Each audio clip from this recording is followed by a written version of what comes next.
Nagbabanggaan ang mga pahayag ni na Congressman Leandro Leviste at DPWH Secretary Vince Dizon kaugnay sa umano'y Cabral Files.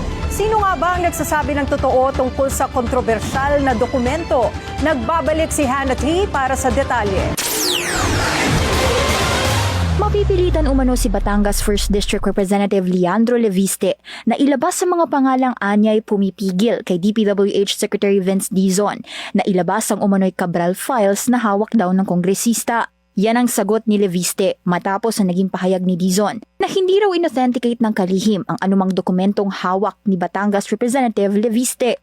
Sa isang panayam, sinabi ni Dizon na hindi pa niya nakikita ang mga dokumentong tinatawag na Cabral Files, kaya hindi niya pwedeng kumpirmahin ang authenticity nito. Kabaligtaran ng naunang pahayag ni Leviste na animoy pinatunayan na raw ng kalihimang files. Iginiit ni Dizon na noong Setyembre, pinilit umano ni Leviste kumuha ng kopya ng files sa tanggapan ni Yumao ng dating DPWH Undersecretary Maria Catalina Cabral at gumamit pa raw ng computer ng isang staff para isave ang mga ito sa flash drive.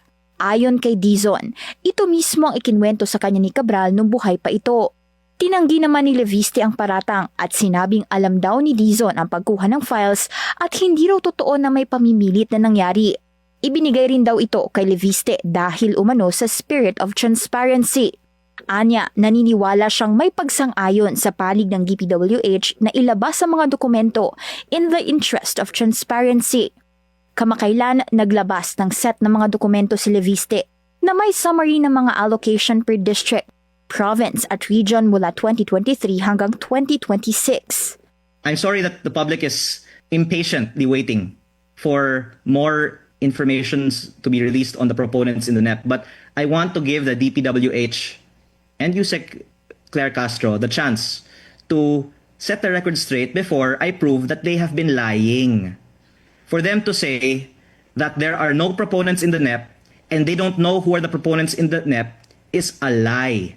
Sa gitna ng palitan ng mga pahayag, inililaw ni Dizon na ipinasa na ng DPWH sa Office of the Ombudsman ang mga computer at files na ginamit at hawak ni Cabral, alinsunod sa sabina ng ahensya. Dagdag pa ni Dizon, ang Ombudsman na ang may kapangyarihang sumuri, mag-analyze at mag-authenticate ng mga dokumento bilang bahagi ng ongoing investigation sa flood control scandal. Para sa Agenda Weekend, Hannah T. Billionario News Channel.